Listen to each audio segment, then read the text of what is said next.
සුබ දවසක් සියලු දෙනාටම SSY Academy YouTube channel එකට ඔයාලා ආයෙත් පිළිගන්නවා. ආයිබෝන් සියලු දෙනාටම. අද අපි ඔයාලට මේ අලුත් වීඩියෝ එකක් ගෙන ඉන්නේ. ඉතා වැදගත් කරුණක් පිළිබඳව පැහැදිලි කිරීමක් කරන්න. අත්තිකාරම් ආදායම් බද්ද. එහෙම නැත්නම් රඳවා ගැනීමේ බද්ද 2025 3/28 දින නිකුත් කරන ලද SCC ඇලයිරක් 2025 ඇලයිරක් ඇලයිරක් 0.3 අංකය සහිතව නිකුත් කරපු චක්‍රලේඛය යටතේ සඳහන් වන 2025 අප්‍රේල් 1 දින සිට බලාත්මක වෙන අත්තිකාරම් ආදායම් බද්ද 10%ක් අපගේ බැංකු පොලිය මත අය කරන බද්දක්. ඒක කොහොමද අපි වළක්වා ගන්න කියන එක පැහැදිලි කරන්න තමයි මේ වීඩියෝ එක කරන්නේ. ඉතා වැදගත් වෙයි කියලා මම හිතනවා. හොඳයි, subscribe කරලා නැත්නම් අපේ channel එක subscribe කරන්න කියලා ඉල්ලා සිටින ගමන් වීඩියෝ එකට යමු. හොඳයි. 2025 අප්‍රේල් 1 වෙනිදා ඉඳලා අපගේ බැංකු පොලිය ආදායමෙන් 10%ක රඳවා ගැනීමේ බද්දක් අඩු කිරීමේ හැකියාව තියෙනවා. 2025 අප්‍රේල් 1 වෙනිදා ඉඳලා තමයි ඒක බලාත්මක වෙන්නේ. රඳවා ගැනීමේ බද්දට යටත් පොලි ආදායමක් සහිත නමුත් බදු අය කළ හැකි ආදායමක් නොමැති වාසික පුද්ගලයන් සඳහා තමයි මේ චක්‍රලේඛය අදාළ වෙන්නේ. නමුත් අපිට මෙන්න මේ 10%ක රඳවා ගැනීමේ බද්ද අපේ account එකෙන් නැත්නම් අපේ පොලි ආදායමෙන් අඩු කරන්න එපා කියලා අපිට බැංකුවට ඉල්ලීමක් කරන්න පුළුවන්. මෙන්න මේ ඉල්ලීම කරන්නේ කොහොමද කියන එක ස්වයං ප්‍රකාශයක් ඉදිරිපත් කිරීම මගින් කරන්නේ කොහොමද කියන එක අපි මේ වීඩියෝ එකේ පැහැදිලි කරන්නම්. මම ඉහත කියපු චක්‍රලේඛයේම ඇමුණුමක් විදිහට ඒක ඉදිරිපත් කරලා තියෙනවා. දේශීය ආදායම් දෙපාර්තමේන්තුවෙන් එම ඇමුණුම චක්‍රලේඛයේ සඳහන් කරලා තියෙනවා. විශේෂයෙන්ම කියන්න ඕනේ එම ආකෘතියට අනුකූලවම අපිට එම ඉල්ලීම අදාළ බැංකුවට කරන්න ඕනේ. ඒක අත්‍යවශ්‍ය දෙයක්. ඒක කරන්නේ කොහොමද කියලා අපි කියලා දෙනවා. හොඳයි. ෆෝම් එක ෆිල් කරන්න කලින් ස්වයං ප්‍රකාශය ඉදිරිපත් කිරීමට උපදෙස් මාලාවක් අපිට ලබා දීලා තියෙනවා චක්‍රලේඛයේ හරහම. එම නිසා අපි එම උපදෙස් ටික අපි හොඳින් අවධානය යොමු කරලා ඉන්න ඕනේ. පළවෙනි එක තමයි ශ්‍රී ලංකාවේ නේවාසික එහෙම නැත්නම් වාසික පුද්ගලයෙක් වෙන්න ඕන.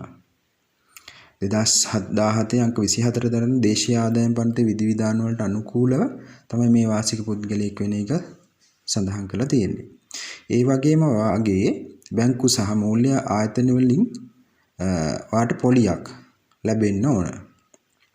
වැදගත්ම කරුණ තමයි අදාළ තක්සේරු වර්ෂයේ ඔයාගේ සියලුම ආදාය මූලාශ්‍ර වලින් ලැබෙන තක්සේරු කළ හැකි ආදායම වාර්ෂිකව 18,00,000ට අඩු විය යුතුයි. 18,00,000ට වැඩි නම් මෙන්න මේ ස්වයං ප්‍රකාශය ඉදිරිපත් කිරීමේ හැකියාවක් නැහැ. ඉදිරිපත් කරත් 10%ක සහනය අපිට එම මූල්‍ය ආයතනයෙන් ලබා දීමේ හැකියාවක් නැහැ. හොඳයි. අපි මෙහිදී කතා කරන්න ඕන තක්සේරු කළ හැකි ආදායම. මොකද තක්සේරු කළ හැකි ආදායම 18,00,000ට අඩු වුණොත් තමයි අපිට මේ ස්වයං ප්‍රකාශය ඉදිරිපත් කරන්න පුළුවන්. තක්සේරු කළ හැකි ආදායමට අදාළ වෙනවා අපි සේවා නියුක්තියෙන් ලබන වැටුප. ඒ කියන්නේ අපි රැකියාවක් කරලා ගන්න මාසික වැටුප. ඒ වගේම ව්‍යාපාර කරනවා නම් ව්‍යාපාර වලින් ලබන ආදායම් එහෙම නැත්නම් ලැබීම. ඒ වගේම අපි ආයෝජනයක් කරලා තියෙනවා නම් ඒ ආයෝජනයෙන් ලැබෙන ආදායම එහෙම නැත්නම් ඒක පොලි ආදායමත් සහිත විය යුතුයි. ඒ වගේම අනිකුත් සියලුම ආකාර වලින් ලැබෙන ආදායම් තක්සේරු කළ හැකි ආදායම් යටතට වැටෙනවා. මෙන්න මේ කියන ආදායම වාර්ෂිකව 18,00,000ට අඩු විය යුතුයි. අපිට 10%ක රඳවා ගැනීමේ බද්දේ අඩු කරන්න කියලා ඉල්ලීම් කරන ස්වයං ප්‍රකාශය ඉදිරිපත් කිරීමට නම් හොඳයි. අපි තක්සේරු කළ හැකි ආදායම ගණනය කරන්නේ තක්සේරු වර්ෂයක් තුල. එතකොට වර්ෂයකට කොච්චරක් තක්සේරු ආදායමක් ගණනය කරනවද කියන එක මත තමයි ලක්ෂ 18ට වැඩිද අඩුද කියන එක තීරණය වෙන්නේ. එතකොට කුමක් නෙමේ වර්ෂය.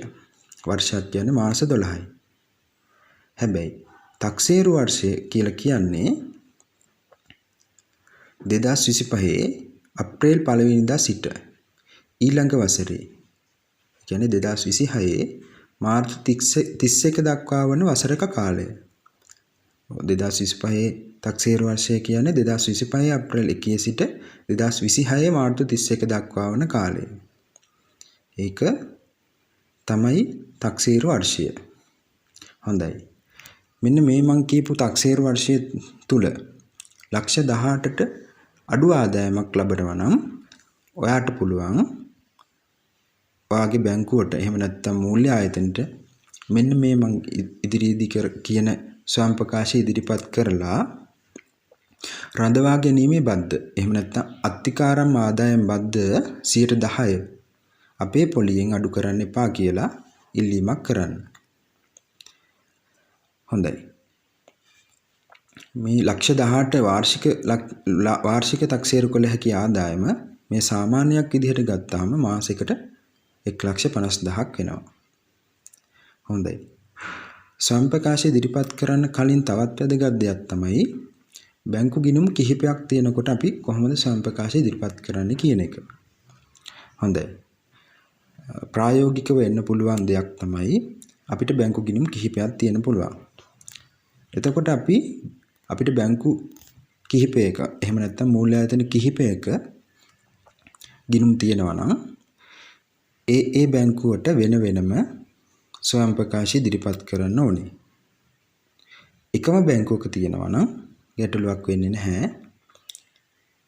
එක ස්වයං ප්‍රකාශයක් අදාළ බැංකුවට නැත්නම් මූල්‍ය ආයතන ඉදිරිපත් කරාම ඒක ප්‍රමාණවත් වෙනවා. විශේෂයෙන්ම කියන්න ඕන දෙයක් තමයි ස්වයං ප්‍රකාශය තුළ ඔයා සත්‍ය තොරතුරු ලබා දිය යුතු වෙනවා. මොකද මේක මූල්‍ය ආයතනයට එහෙම නැත්නම් බැංකුවට ලබා දුන්නාම ඒක දේශීය ආදායම් දෙපාර්තමේන්තුවට බැංකුව විසින් ලබා දීමක් සිදු කරනවා. දේශීය ආදායම් දෙපාර්තමේන්තුවට එම තොරතුරු ඉදිරිපත් කිරීමෙන් අනතුරුව එහි නිලධාරීන් එහි සත්‍යතාවය පරීක්ෂාවට ලක් කරනවා. මෘදුකාංගයක් මගින් සත්‍යාපනය කරනවා වගේම දේශීය ආදායම් දෙපාර්තමේන්තුවට අවශ්‍ය වුණොත් වෙනත් ආකාරවලින් හෝ එහි සත්‍යතාවය පරීක්ෂා කිරීමේ හැකියාවක් තියෙනවා. ඒ වගේම ඔයාලා නව තැන්පතුවක් විවෘත කරන විට කලින් දීපු ස්වයං ප්‍රකාශය අවලංගු වෙනවා. නව තැන්පතුව මත එහි තොරතුරු සහිතව ස්වයං ප්‍රකාශය ඉදිරිපත් කළ යුතු වෙනවා. හොඳයි. ස්වයං ප්‍රකාශ ආකෘති පත්‍රය 2025 3/28 වන දින ඉදිරිපත් කරන ලද රඳවා ගැනීමේ බද්දට අදාළ චක්‍රලේඛියේම ඇමුණුම් 1 යටතේ අපිට ඉදිරිපත් කරලා තියෙනවා. මෙන්න මේ ස්වයං ප්‍රකාශ ආකෘති පත්‍රයටම අපි අපේ තොරතුරු ටික සඳහන් කරලා අදාළ බැංකු ආයතනයට එහෙම නැත්නම් මූල්‍ය ආයතනයට ඉදිරිපත් කිරීම කළ යුතු වෙනවා. විශේෂයෙන් කියන්න ඕනේ වයස අවුරුදු 18ට අඩු ළමයිට වද මෙම රඳවා ගැනීමේ බද්ද අය කිරීමේ හැකියාව තියෙනවා. අය කරනවා. ඒ නිසා වයස් ભેදකින් තොරව සියලු දෙනාම මෙම ප්‍රකාශය ඉදිරිපත් කිරීම අත්‍යවශ්‍ය වෙනවා. එතකොට අවුරුදු 18ට අඩු ළමයෙක්ගේ එකක් නම් බාරකරු විසින් ස්වයං ප්‍රකාශය ඉදිරිපත් කිරීම කළ යුතු වෙනවා. හොඳයි. ස්වයං ප්‍රකාශ ආකෘති පත්‍රය ඔයාලට ගන්න පුළුවන් www.ird.gov.lk කියන වෙබ් අඩවියේ භාගත කිරීම යටතේ එහෙම නැත්නම් ඩවුන්ලෝඩ් යටතේ. හොඳයි. ස්වයං ප්‍රකාශ ආකෘති පත්‍රය පුරවන විදිහ මම ඔයාලට පැහැදිලි කිරීමක් කරන්නම්. ඊටාම සරලයි මේක තමයි අපිට අදාළ වන චක්‍රලේඛය 2025 දේශීය ආදායම් දෙපාර්තමේන්තුව විසින් නිකුත් කරන ලද SCC 2025 E.3 කියන චක්‍රලේඛය. මෙහි සඳහන් වෙනවා ඇමුණුම් 1 යටතේ අපිට ඉදිරිපත් කරන්න තියෙන ඉල්ලීම් ලිපිය. හොඳයි. සරල තොරතුරු ටිකක් තමයි ඉදිරිපත් කරන්න තියෙන්නේ. හරි අපි බලමු. මුලින්ම කරන්න ඕන අපි මේක ඔයාලට පොඩ්ඩක් පුළුවන් නම් පැහැදිලිව කියවන්න පුළුවන්. හරි. ඊට පස්සේ අපිට පළවෙනියෙන්ම උඩින්ම තියෙන දේශීය ආදායම් දෙපාර්තමේන්තුවේ හෙඩින් එකත් එක්ක දීලා තියෙනවා. හොඳයි. මෙන්න මෙතන අපි බැංකුවේ නම සහ ලිපිනය සඳහන් කළ යුතු වෙනවා. අපි මේ ෆෝම් එක ඉදිරිපත් කරන බැංකුවේ නම ලියන්න ඕනේ. ඒ වගේම බදු අය නොකළ යුතු තත්ත්වයන් පිළිබඳ වාසික පුද්ගලයන් විසින් කරන ප්‍රකාශය තමයි මෙහි අපි කරන්න යන්නේ. හරි. බැංකුවේ ගිණුම් අංකය මෙහි සඳහන් කරන්න ඕනේ. ඊට පස්සේ තක්සේරු වර්ෂය 2025 අප්‍රේල් 1 සිට 2026 මාර්තු 31 දක්වා වන කාලය. හොඳයි.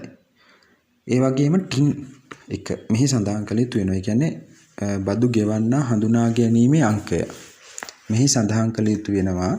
ඒ අත්‍යවශ්‍යයි.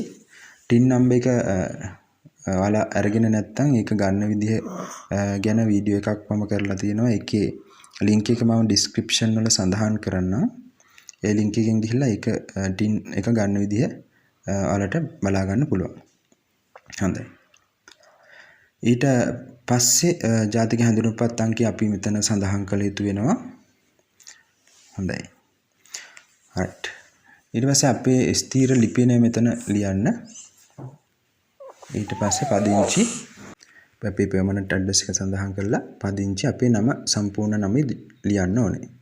ප්‍රකාශ කරන පුද්ගලයාගේ සම්පූර්ණ නම මෙහි සඳහන් කළ යුතු වෙනවා. right. මෙන්න මේකට තියෙන්නේ බාරකරුවෙක් වෙන ඉදිරිපත් කරනවා නම් මේ අංක 2 යටතේ තියෙන එක බාරකරුවෙක් ළමෙක් වෙනුවෙන් ඉදිරිපත් කරනවා තමයි ඒක නම ලියන්න තියෙන ළමයාගේ. එතකොට මෙතන සඳහන් වෙනවා යම් වචන. එතකොට ඔහුගේ අයගේ මගේ වගේ වචන තියෙනවා. අපිට අදාළ නොවන වචන කපා හැරීමක් කළ යුතු වෙනවා. කියන ප්‍රකාශය සිදු කරන්නේ අපි නම් ඔහුගේ අයගේ කියන වචන දෙක කපා හරින්න මාගේ කියන වචනේ තියන්න. සරලව කිව්වොත් මෙහි තියෙන්නේ මාගේ තක්සේරු කළ හැකි ආදායම තක්සේරු වර්ෂය තුල වාර්ෂික ආදායම ලක්ෂ 18කට අඩු නිසා අත්තිකාරම් ආදායම් බද්ද මාගේ පොලියෙන් අඩු කිරීම වළක්වන ලෙස ඉල්ලීමක් තමයි කරන්නේ. ඊට පස්සේ මේ ප්‍රකාශය වල පැහැදිලිව කියවලා දිනය යොදලා මෙහි අසන සටහන් කළ යුතු වෙනවා. ඊටම සරල දෙයක් කරන්න තියෙන්නේ ඔයාගේ පොලියෙන් 10%ක් අඩුවීම වළක්වා ගැනීම සඳහා. හොඳයි. ඒ වගේම ඉහත සඳහන් කරපු ෆෝම් එක ෆිල් කරගන්න විදිය ගැන යම් ගැටලුවක් තියෙනවා නම් කමෙන්ට්ස් බොක්ස් එකේ සඳහන් කරන්න. මම පුළුවන් වෙලාවට ඒවට පිළිතුරු ලබා දෙන්නම්. හොඳයි. මම හිතනවා වීඩියෝ එක ඔයාලට ඉතාම වැදගත් වේවි කියලා. මේ දේ අදම කරන්න. මොකද අපිට ලැබෙන පොලියෙන් 10%ක් අඩු කර ගැනීම හැකියාව තියෙන්නේ මෙන්න මේ කීප ඇප්ලිකේෂන් එක ෆෝම් එක ඔයාගේ මූල්‍ය ආයතනට ගිහිල්ලා ඔයාලා බාර දුන්නොත් විතරයි. එතෙක් බැංකුවට පුළුවන් 10% රඳවා ගැනීම බද්ද අඩු කිරීමක් කරන්න. හොඳයි. සියලු දෙනාටම ස්තුතියි. ආයත් වීඩියෝ